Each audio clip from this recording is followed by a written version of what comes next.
Yes,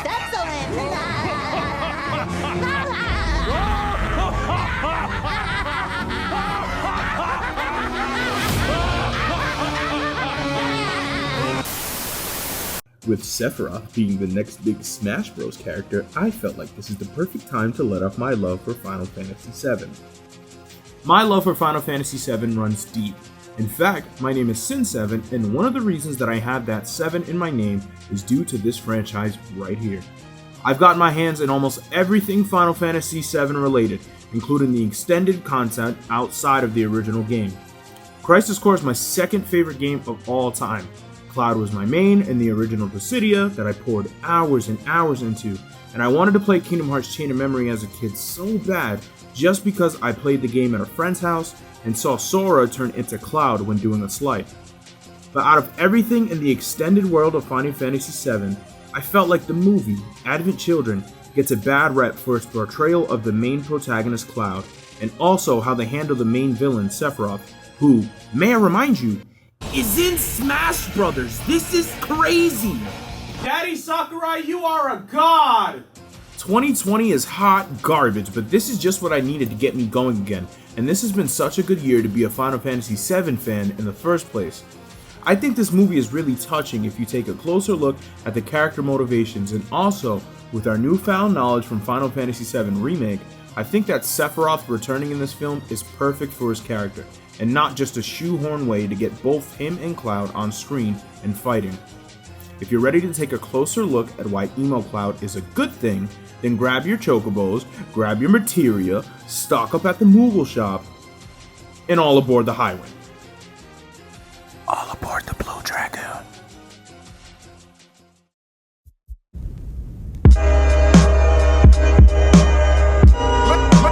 Ladies and gentlemen, here we go again. Here we go again.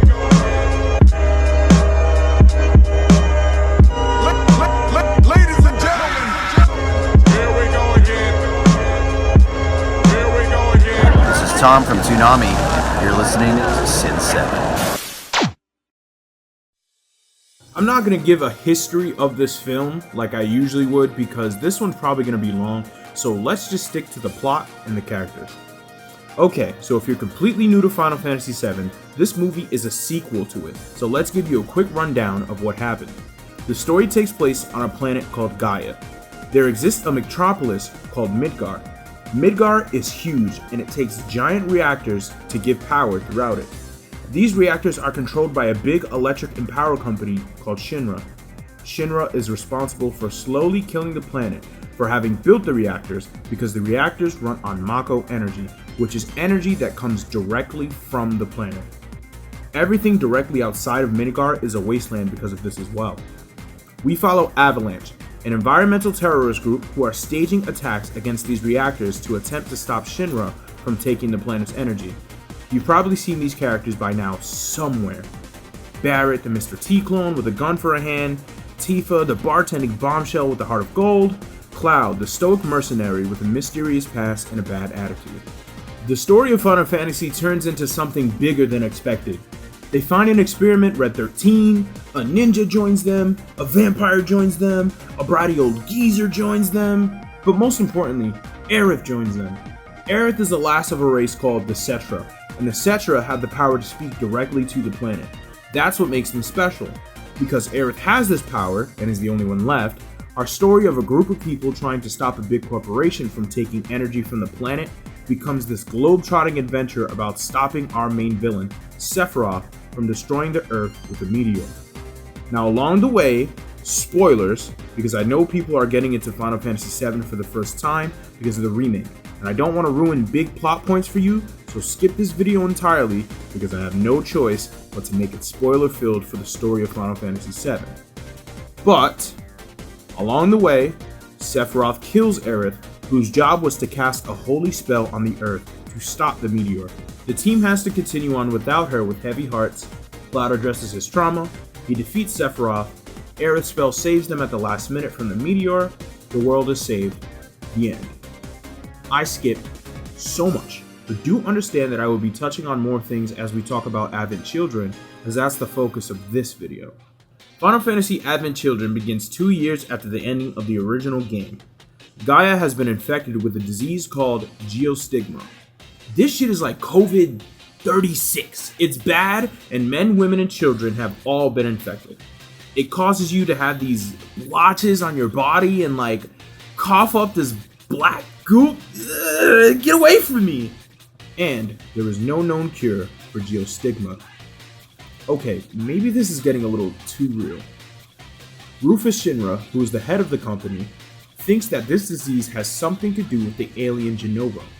Now, Genova is an alien that was found and taken to a laboratory to be experimented with. Her cells are responsible for a lot of the nonsense going on in the Final Fantasy VII world, including Sephiroth. You even fight her a few times in the original game, and the Sephiroth in that game is a clone created by her that has his will. His actual body is resting in the northern crater. Think about it like this. Sephiroth got his teeth knocked out by Cloud, so he's in one of those pods from DBZ. While he's in there, Genova is running around, carrying out his will and using his appearance. Make sense? No? Well, hey man, I'm trying. Final Fantasy VII is pretty complex, and that's why I love it and why I'm even about to defend this film in the first place. Back to the main point, Rufus Shinra sends his team of bodyguards, the Turks, to the northern crater to get Genova's head, just in case there's something wonky going on. When they get to the crater, they're attacked by these mysterious guys that end up capturing 2 of them. Rufus is like, oh no, what do I do? Oh, I know. Let me call those Avalanche guys. I'm sure they would love to help me, and they totally don't have any hard feelings after what happened in the game. Nope. They totally don't hate my guts. Me? No, not me. In the 2 years that have passed, Cloud is running a delivery service aptly named Strife Delivery Service with Tifa. He's been being distant lately and his messages have been racking up, so when Rufus calls to see if he's interested, Tifa has to take a message as she doesn't even know where he is. You see Marlene here, who is Barrett's daughter. They're also living with a child named Denzel. He got the Rona. Oh yeah, and Cloud got it too. He hears the message from Reno, one of the Turks, and heads over to see what exactly Rufus wants. However, on his way there, he's attacked by a wild K-pop band? These 3 weirdos are Kadaj, Yazoo, and Laz. They are the remnants of Sephiroth. I think it's safe to say that if you listen to the synopsis of this movie and the thought was, what's all this Kingdom Hearts shit, comes to your mind, you're valid. The film was directed by Tetsuya Nomura, who is also the director of Kingdom Hearts. So all this talk of memories and remnants and so on and so forth, yeah, that's him. These 3 were responsible for what went down at the beginning of the film in the Northern Crater. Now here's the first sign of symbolism in the film. The Buster Sword is implanted into the ground. It's a somber gravestone for Zack Fair, a very important character who has passed away and who I love to death. Why did they take you from me, my king, my angel? But we'll touch on who he is and what happened later. If you played Crisis Core, you'll know how important this sword is. It represents dreams, honor, and legacy, and for it to be sitting here, rusty, dirty, and left alone, it's really meant to represent the state of mind that Cloud is in. He's in a state of hopelessness and self-pity to the point where he's forgotten about his dreams and his honor. He forgot about Zack, and it eats away at him. It isn't necessarily his fault, but like I said, we'll get to that. Cloud is blaming himself for Zack and Aerith's death at this point. While Cloud is heading back to speak to Rufus, the remnants attack him. They also summon these wolf-like creatures to fight him, and it's really cool. He fights them with his new blade, the Fusion Sword. It's basically the Buster Sword, but it can split up into a bunch of different blades if need be, and then combine to become one big Buster Sword. It's a beauty of ingenuity, I'll tell you that much. The remnants retreat and Cloud's like, alright, but continues to go where he's going. Before that, there's a quick cut to Denzel. He looks at a picture of him, Cloud, and Marlene and says, "Guess I was the last straw," in a sad voice. Denzel is blaming himself for why Cloud isn't around anymore. Noticing a pattern here? People are blaming themselves for things that aren't their fault and wallowing in that despair because of it. This is important for why Denzel makes the choices he makes in this film, and to the overarching theme of self-pity and blame, so it's worth mentioning. Cloud pulls up to where Reno is and they instantly start scrapping because Reno's a doofus, but I love him. Rude's here too. He's still bald. I hate bald people. You get me so mad. Why don't you have any hair like the rest of us? Where did it go? You're just gonna walk around with a cold head? You think you're cool because you have no hair? Rude backs down because Cloud's not having it. They got poor Rufus in a wheelchair. He should be super dead, but he isn't, and that's why Cloud is so surprised to see him. Rufus tries to explain what's happening, but Cloud has questions of his own, and he's super ready to leave on the spot. Rufus says, "Hey, Shinra's pretty bad, you know? We were doing some bad stuff. We may just be responsible for why the world's all messed up, but everybody got the Rona, and I think your buddy Sephiroth did it. They think it's me and what Shinra did. I ain't do that shit. I didn't make the live stream, so I'ma need you to go grab your little sword and make with the stabby on Sephiroth again so we can get rid of this." And Cloud's like, "I already did the stabby. And Rufus is like, "You didn't stabby his mind. Sephiroth is in the live stream right now, I think." So we said, "Okay, let's go to the Northern Crater just to look for him." And then the K-pop group beat up my bodyguards, and then I called you because Sephiroth is your boy, so I'm gonna need you to get your mans. And Cloud's like, "Not interested." And bounces. Rufus is like, "Cloud, think of the children." But then Reno's dumbass is like, yeah, and maybe we can rebuild Shinra, right?" Yeah, no, he's out after that one. Once Cloud leaves, Kadaj goes to interrogate President Shinra, since he knows where Genova is, and that's what they're after. Tifa and Marlene head to this old church to look for Cloud. They find an entire box of materia because this man has been hoarding. I think that's so funny. He has a chest full of materia, like duh. They just went through the whole game, of course he'd have a whole shit ton. They also find a dirty bandage. It looks like Denzel's, so they deduce that Cloud is infected with the geostigma too. Tifa's like, "Hey yo, why my men ain't tell me?" He's like, "Let's get out of here. This is kind of whack right now." And Marlene is like, "Nope, we not going no place until he gets here." I love Marlene so much. She's an angel and a bit older than she was in Final Fantasy VII, so she has not only more of Aerith's traits, who she spent a lot of time with, but also her father, Barrett's traits. She's one big ball of attitude, and it's just great. She's so funny. Now, I'm talking about the complete version of this film. There's a normal release and an extended cut of this film that came out afterwards. I will be taking into consideration all the footage and story elements in the longer, definitive version of this film. Here we see how Cloud meets Denzel. Denzel was a kid from the slums who came across Cloud's bike while Cloud was visiting the church. He finds Cloud's phone and tries to make some phone calls to his parents, but they don't go through. It's implied that his parents have passed away and he's all alone. There's a novella about Denzel called On the Way to a Smile, episode Denzel, that explains Denzel's backstory in depth, but since this video is about Advent children, I'm trying to stick to talking about just what's shown in this film. Denzel uses Cloud's phone to contact his most recent contact and ends up getting in touch with Tifa. She's like, "Oh, my man calling me, let me pick this up." But nope, it's just Denzel, and she's like, "Well, who is this and why you got his phone?" Denzel is distraught because he doesn't know what to do. He's alone, his parents are gone, and the geostigma is hurting him bad. Cloud comes to rescue him and takes him in. Denzel then looks to Cloud and Tifa as his role models and parental figures after they take him in, and is like a brother to Marlene. Denzel is a proxy for Cloud in this movie. He wasn't in the original game and is a brand new character.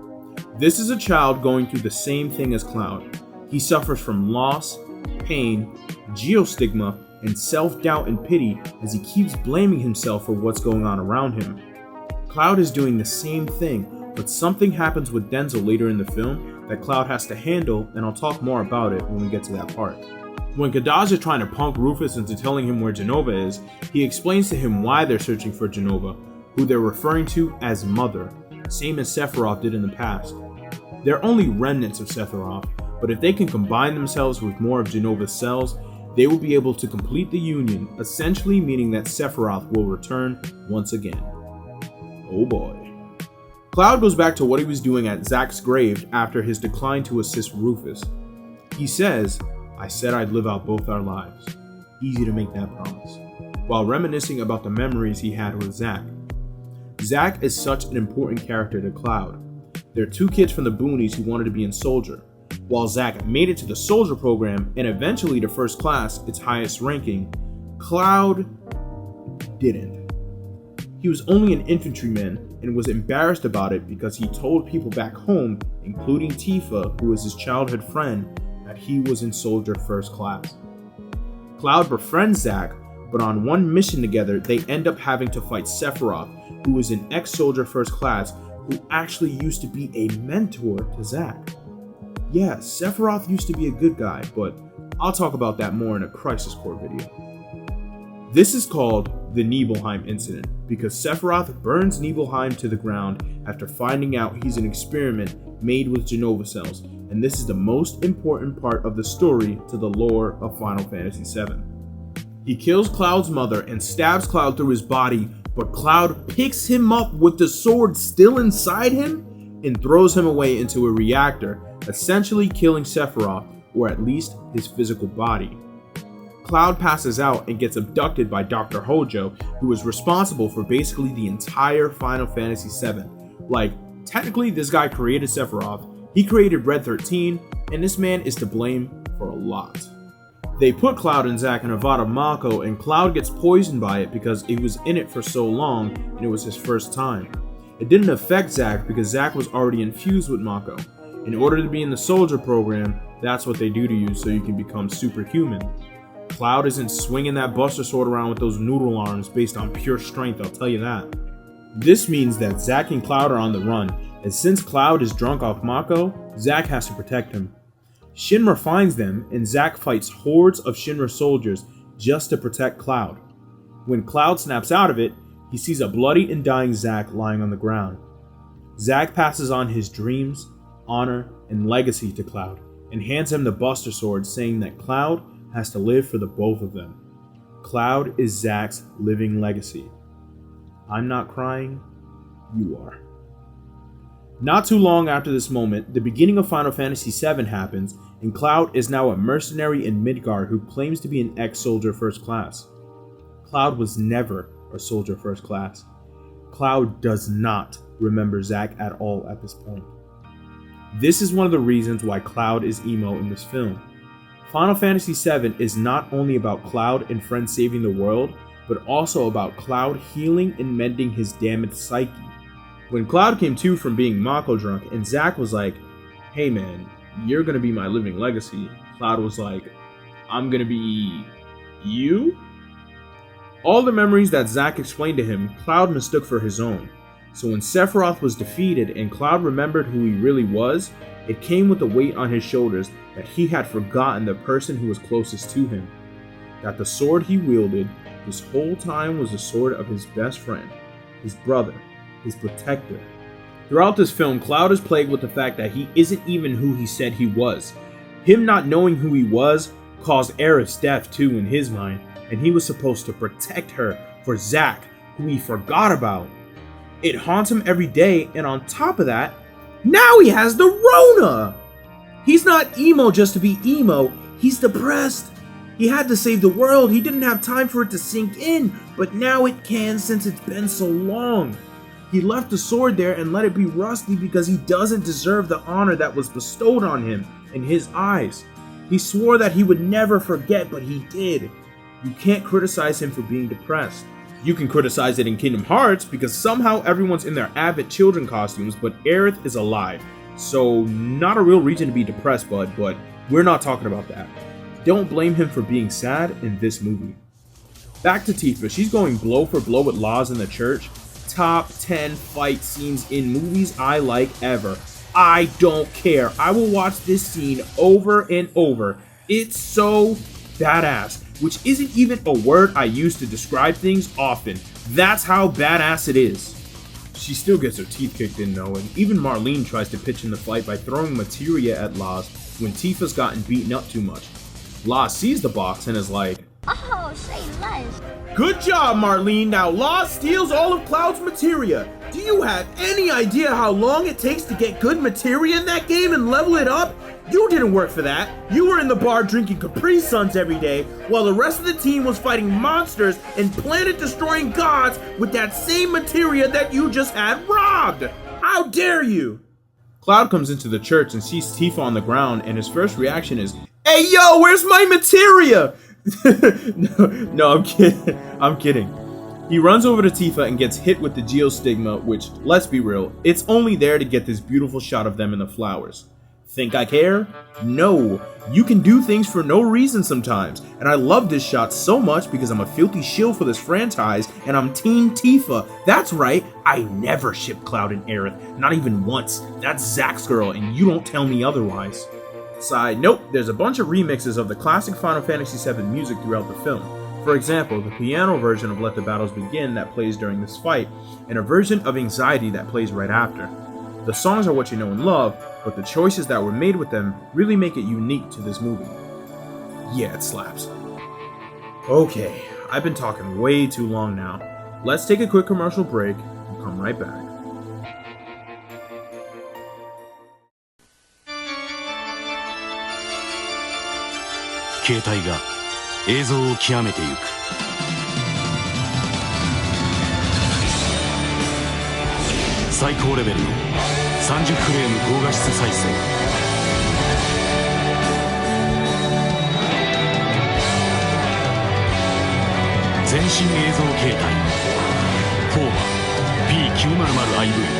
Panasonic, ideas for life. Cloud wakes up at the delivery service. Tifa's there too, and he's been brought there by Rude and Reno. They're like, "Hey yo, don't you live here with some kids or something?" And Cloud has this really awkward moment. Weren't there some kids living with you? 'Cause they ain't here. You don't care? Not interested. I'm playing, I joke, I kid. Cloud reminisces about back when he met Denzel. Denzel was scared and shaking, but Cloud comforted him. That's important. Cloud is a caring man. Denzel doesn't have a home, but neither does Cloud, right? He's always made a home where he lays his head. With Avalanche, with the delivery service, Zack is gone, his hometown is gone, his mom is gone. There's no past for Cloud to return to, same as Denzel. That's why I think that Denzel is clearly meant to be a proxy for Cloud, because they're so similar. By Cloud taking care of Denzel, he's in a way taking care of himself, but he still has to learn to actually take care of himself, the way he takes care of Denzel. Denzel is going through the same kind of depression as him. That's why when Yazoo is going around collecting kids, which, yeah, is something they've been doing in the background, Denzel goes with them. He goes where the wind is taking him, same as Cloud. So they stole all my boy's materia and got roided up off it to become stronger. Laz comes to the conclusion that all they have to do is check everywhere having to do with Shinra if they want to find Jenova to fuse with its cells. Oh yeah, these goons took Marlene too because they're collecting kids like I said. Cloud is speeding over there, but before he left, Tifa gives him a pep talk. She's like, "Bro, you got the Rona? You're just gonna die with it? Like, what's up with that?" And he's like, "There's no cure. What do you want me to do?" And she's like, "I don't know. Work together?" Denzel's a literal child and he's fighting this shit too, so stop acting up. And he's like, "Oh, I can't help anyone, not my family or friends. Woe is me." But again, this isn't a bad thing. Zack's dead. Aerith's dead. Tifa got beat up and he wasn't there. The kid he took in, Denzel, has geostigma and there's nothing he can do. He himself has geostigma and there's nothing he can do. His mom's dead. His hometown was burned to the ground in front of him and he wasn't able to do anything. Again, imagine gaining back all your lost memories and you find out that a lot of the people close to you are not only gone, but you were involved and didn't stop it. On top of that, when you didn't have your memories, someone else died that was close to you, and that was partly your fault too, even though you were being controlled. When you had your memories, people died. When you didn't, people died. You're the problem. Again, that's what's in his head right now. It's not as simple as getting over it, especially when your brain has been literally broken on multiple occasions.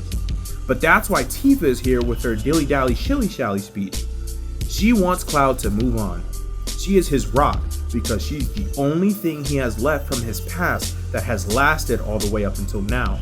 Without Tifa, Cloud could be so much worse off, so I will take Cloud being depressed if it means that Tifa can continue to try and be that light in his life that makes him snap out of it as she's done before.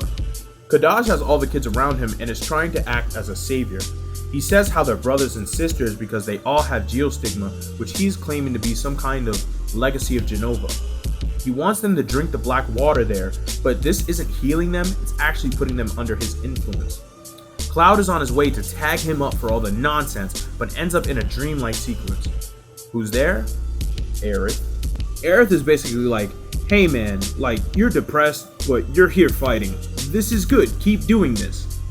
Why did you come here, she asks. He says he wants to be forgiven. Since he is blaming himself so much, he feels like he let Aerith down by having a hand in her death. Sephiroth actually tried to take control of Cloud's body to make Cloud himself kill Aerith, and he almost did. But he resisted, and Sephiroth said, if you want something done right, do it yourself. So boom, Aerith got 8 feet of cold steel through the gut. Since Cloud almost did it, he blames himself. Since Cloud didn't stop, he blames himself. But when he tells Aerith he wants forgiveness, she says, from who? Surely he doesn't mean her, right? Because she herself doesn't blame him for her death. She did what she had to do. It's just up to Cloud to realize that no one is beating him up like he's beating himself up. Speaking of beating up, it's time for him to throw hands, but Kadaj and friends have an army of children. Cloud's like, whoa, hold on, I can't fight them. I came to save them, which is exactly what Kadaj is using them for, like a shield. He sees Denzel and Marlene and wipes out so he doesn't hit them. This scene is them squaring up, and it's 3-on-1, so Cloud's not doing too hot, but then Spawn comes to save Cloud? Or wait, is that Doctor Strange? Y'all know I'm playing, relax. Vincent shows up to get him out of there. Man, oh man, do I love Vincent. He was on my team when I played the original along with Yuffie, so he's got a special place in my heart. Ew, you use Vincent? Ugh, you can't even control him once he transforms. He's useless. Why would you ever use him? Shut up! He got me through the game perfectly fine. Just slap some good materia on him and watch him damn near auto-kill everything. Vincent is voiced by Steve Bloom, which is another bonus for me because if y'all couldn't tell, Steve Bloom is the guy who did the tag at the end of my intro video. That's Tom from Toonami, the big homie, so much respect to him. For some reason, he knows all about the geostigma, so he just starts spitting exposition. He saves Song and Elena, who were the Turks that got caught at the beginning of the movie. Cloud asks Vincent to take Marlene back to Tifa, and Vincent's like, no, I'm clearly here brooding and being depressed about Lucrezia. I do not have time for that right now. Seriously, watch this clip. He says no so fast. Vincent, will you bring Marlene to Tifa? I'm gonna go see Shinra and get a few answers. I can't do that. But Marlene gets mad because Cloud won't do it himself. She's like, why don't you pay attention to us? And runs over to Vincent. She's literally choosing the undead emo vampire over Cloud right now. He can't catch a break. Cloud's like, hey, you gotta relax. I gotta fight these guys. And Vincent's like, word? You sure that's what you're worried about? He's not dumb. Yeah, this is about fighting, but Cloud's only going so hard because he thinks this is about redemption. If he can beat them, he'll be forgiven, not realizing that he's seeking something that he doesn't need right now. Tifa reads him like a book, as you see the full speech she gives him here. She tells him that she knows he's scared that something is going to happen that he can't fix or reverse, and she knows that he hates being alone, so he needs to allow people to help him. He doesn't answer the phone, but he keeps him on him, right? He knows that deep down he cares about the people around him and wants them to be around him, so instead of him holding on to the negativity of what's happened in the past, he needs to look at who he has and what he has now and cherish them. Allow them to be in his life and stop holding on to memories lost. It transitions to Aerith talking and Cloud outright says, I let you die, to which she replies, isn't it time that you did the forgiving? If Cloud didn't spend the whole movie stuck in his rut, we wouldn't be able to see just how much the people around him care about him. It makes sense that he's thinking like this. Aerith and Zack are gone and he can't just ask them, hey, are you mad at me? He has to make his own assumptions, and when you're the common denominator in every situation, wouldn't you think you're the problem too? He starts to pick himself up here as well, and says that he's going to at least try to get his sins forgiven. Boom, he's working on it. I think an issue that people had with Emo Cloud was the delivery of his lines. Cloud sounds so drab and depressed in this film because he is, but this movie was the first time we had ever actually heard any of the characters speak and saw them in action in beautiful CG. You know what they look like in the game? Feast your eyes, this shit is gross to look at. The game came out in '97 and was the first game to feature 3D models you play as, and it looks dumb. I think people saw Cloud from Kingdom Hearts, then this, and threw their hands up and were like, I give up, he sucks. But somehow Nomura messed him up in Kingdom Hearts, but made him work in this film. In Kingdom Hearts, Cloud only has so much screen time, so he has to be a super condensed form of his personality.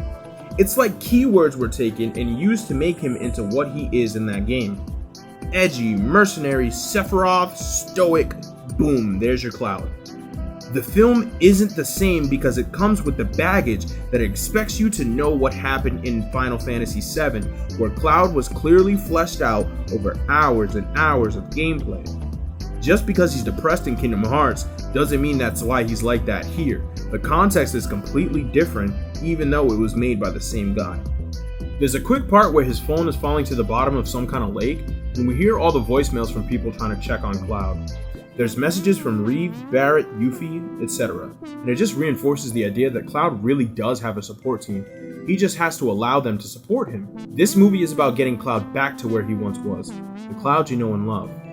And you know what Aerith says? I never blamed you. Not once. You came for me. That's all that matters. Need I say more?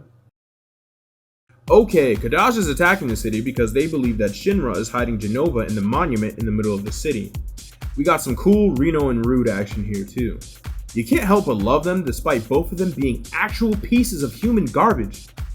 It's Marlene's turn to give Cloud a pep talk, and she says my favorite line in the entire movie. How you supposed to look after your family if you can't even look after yourself? She's clearly mimicking Barrett. Man, I love it. She can read him like a book too, and that's one of the reasons why I like Emo Cloud in this film. Yeah, he's depressed, but literally everyone around him doesn't take him serious. They're all telling him, none of the shit you're crying about is true. You're a cool dude, let's get you back on your feet, and hurry up too. No one's taking his crap. If everyone else was acting like he was, that'd be a huge issue, but they're not. Final Fantasy VII characters are more than just people who are around each other. They feel like a family in a way. And they want their family member that's going through it to lighten up, because a family won't blame you for things that someone who isn't your family might. And look at that. Is that a little smile? He's getting there. He's realizing the people around him have always been there. Growth, change, development. I thought you said this movie was just blah blah blah Sephiroth fight blah blah. Isn't that what y'all said? You must have not been watching the same thing as me. Kadash and Rufus are talking here. Kadash is actually sad because he feels like the spirit of Jenova in the livestream has just got a hard-on for Sephiroth to come back and doesn't really care about him. And Rufus is like, yeah, boo-hoo, buddy, nobody cares. You want to turn into Sephiroth? Cool, we'll just beat your ass every single time. And Kadash is like, word, but can you beat this dragon though? And uses summon materia to summon Bahamut Sin. Bahamut Sin comes from the sky, and its main goal is just to cause havoc. Plus, there hasn't been that much action until now, so here you go. Reno and Rude fight Laz and Yazoo, and Cloud's friends show up to challenge Bahamut Sin. I'm talking Barrett, Yuffie, Vincent, Sid, Kate Sith. She? Kate She? Nah, I'm saying Sith. Red 13, the gang's all here. They pull up like the Avengers, each with like a one-liner. It's super cool. Denzel's with Tifa, so we see what he's doing. He was able to snap out of control of Kadash and is a lot more optimistic now. He's going to go look for Marlene and expects Cloud to be back later to meet up. Huh. Cloud is coming out of his funk, and so is Denzel at roughly the same time. Huh. Totally not symbolic or anything. No way, not this movie. We get a cool scene of all the characters fighting Bahamut Sin together. It cuts to Rufus Shinra, who gets out of the wheelchair. What is with all these characters using wheelchairs for no reason? And reveals that the piece of Jenova Kadash has been looking for was with him the whole time. Kadash is like, and Rufus is like, that's crazy, thought you knew what you was doing, and throws it off the building, making Kadash follow. Cutting back to Bahamut's Sin, it's flying in the air and Cloud needs to finish it off now. Cloud can't fly, so each of his friends have to give him a boost along the way. No point in hiding the symbolism anymore. His friends are his power, he can defeat all obstacles with his friends. It's all that anime stuff, you know it. Cloud pushes through, and the last boost he needed, Aerith, extends her hand to help him finish the job.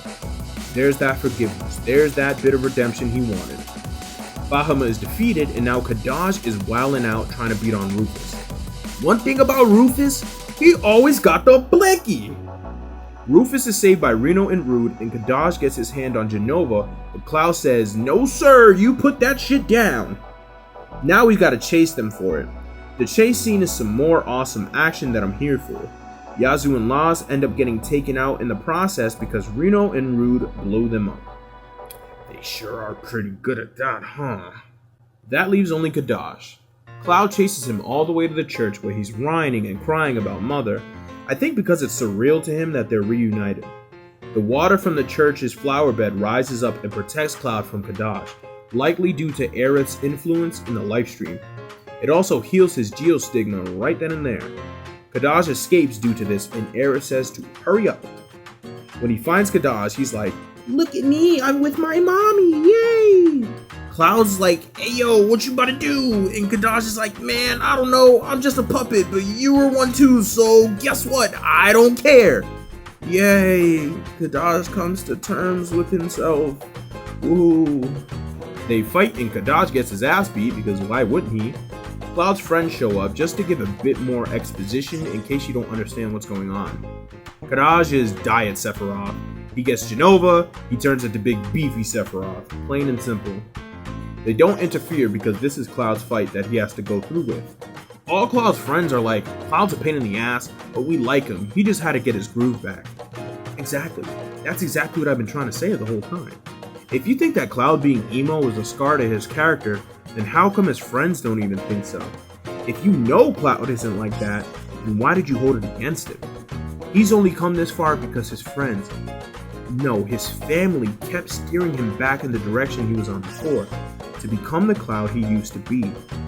His friends didn't blame him for being sad, and they didn't blame him for anything that happened to the other characters. So, why would you if this is your hero? Cloud's whole spiel is that he put on the front to seem perfect, but deep down inside, he was the most broken out of all of them. This movie just showed you what it looks like when he finally understands how broken he is because his memories came back. Kadash allows himself to absorb Jenova in a last-ditch effort, and finally, Cloud is face to face with his arch nemesis, his personal demon, the embodiment of everything that he believes himself to be, Sephiroth Hojo. Oh, what? Y'all didn't know his dad was Hojo? I don't know if Hojo is Professor Hojo's first or last name, but if it's his last name, then Sephiroth's name would be Sephiroth Hojo. Hey yo, the fans are gonna eat me alive. Okay, so from the second One Wing Angel starts playing, Sephiroth is just so angsty. Every other word is darkness, despair, suffer, yada yada yada. I think it's hilarious. Remember, this is the first time we get to see Sephiroth looking this good with some voice acting. What does Sephiroth want? He wants to use Gaia as a ship to like travel the world and find a new place and be like, boom, this is mine now. I'm gonna create like a Sephiroth planet. However, do you even care? You know why you're here. Nomura knows why you're here. You want to see Cloud fight Sephiroth in this beautiful, never before seen CGI. And if you don't, then why are you ever interested in watching this film? If you're someone who's going to criticize this movie for making the final fight be against Sephiroth, then do you like having fun? Fan service can be gratuitous, but it can also be fun. I like having fun. Yeah, I want to see Sephiroth fight Cloud. It's Cloud versus Sephiroth. That shit is cool. Imagine they had to set up a completely different and unrelated villain. Oh wait, they did in Dirge Cerberus and y'all shitted all over that game. I will not accept the criticism that Sephiroth shouldn't be in this film or that it was boring or shoehorned in. If you're a purist and you live and die by the original game, let me ask you something. If you're like, where did these three even come from? They're just here to turn into Sephiroth. Nobody even cares about them. Blah, blah, blah. Let me ask you, where did Jenova come from? Their best explanation of Jenova is that she's an alien and she came to Earth and people use her cells for shit. Sephiroth is dead for the majority of Final Fantasy VII. Same as this movie. People were trying to run around and do stuff to bring him back to life. Same as this movie. If you like Final Fantasy VII, then you like this movie because it's the same thing. If you see my point and you say, it's just the same thing and that's why I didn't like it, then that I understand.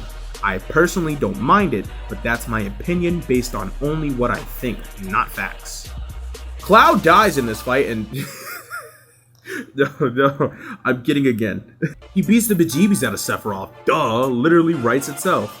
Sephiroth spits only one-liners the entire time, like that's all he says. To this day, I can't even believe it.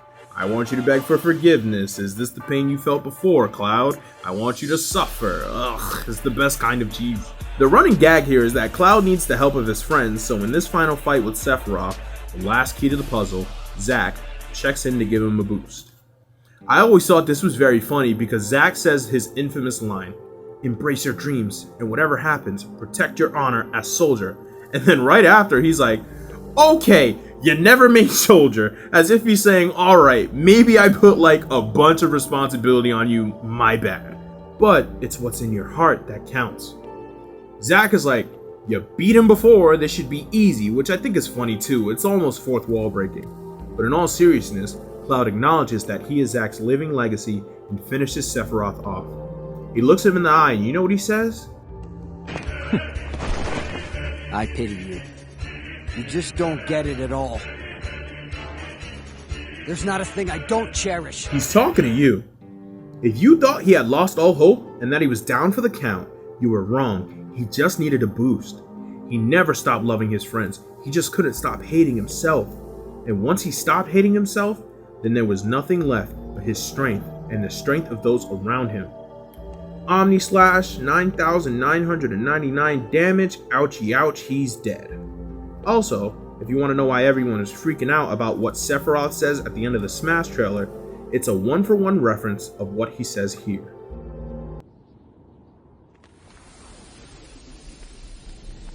I will never be a memory.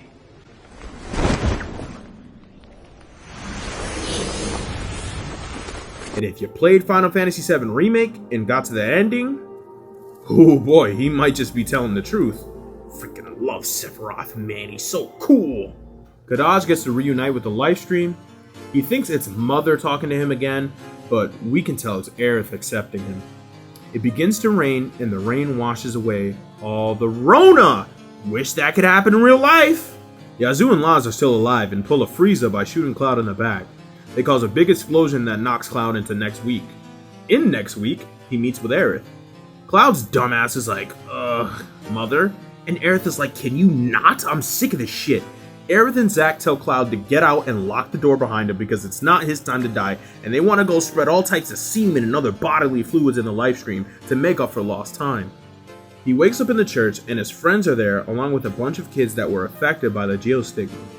The water there heals geostigma, so he helps Denzel heal with it. He reaches his hand out to him and says, "I'm here." He is.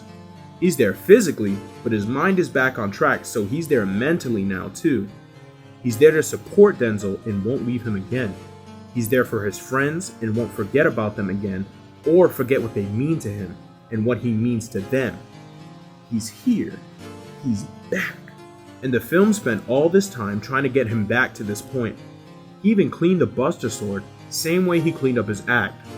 The Cloud that we not only worked so hard to get back in Final Fantasy VII, but the Cloud that we all know and love. And when the job is all said and done, we can see Aerith and Zack leaving as a final send-off and the final symbol of forgiveness. Probably to go bang or something in the afterlife.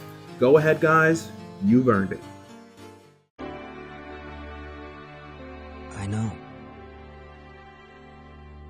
I'm not alone. Not anymore. Gets me every time. If you've watched the video all the way to this point, Don't you have something better to do? This video is long as shit. Kidding, I play too much. Keep your hands off the unsubscribe. I want to thank you for making it this far. I wouldn't have been able to do it without you, just like Cloud and his friends. So, you watching, leaving a like or a comment is making me your living legacy.